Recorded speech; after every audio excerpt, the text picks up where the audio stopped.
Hi guys, welcome back to another tutorial video. So in the following video I will guide you to cancel your order on DoorDash. Now if you want to cancel the order which you have ordered from DoorDash, you don't know how to do it, then this is the video for you. So simply watch the video till the very end to know about it. So let's get started. Now DoorDash is an app where you can order the food easily and you can get it on your home delivered. But if you want to order something you have cancelled, then make sure you watch the video till the very end to know about it. So let's get started. Now the first thing which you need to do is to open the DoorDash app on your device. If you are not signed in, you need to simply sign into your account. So you may sign in by choosing the option which is here and remember what have you signed up with. Now from here you need to click on the option of orders, which will be at the very bottom of the screen, and you need to select the order which you want to cancel. Now after selecting the order, you need to tap on the option of help, or you may simply choose the option of cancel order. That depends on the app version, so if that is available you may simply choose it, and you need to choose the reason for cancelling, that is wrong orders, change of plans, or anything which is the reason, and you need to simply click on the option of confirm cancellation. And if the restaurant hasn't started preparing food, then you may receive a full refund.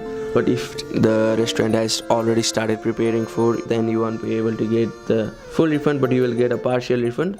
And if the order is already on your way, then you won't be able to get the refund. And if you are having trouble cancelling the order, then you may click on the option of help in the app and select chat with support, or simply call the DoorDash customer service. So by doing all of it, you will be able to cancel the order on DoorDash. Thank you.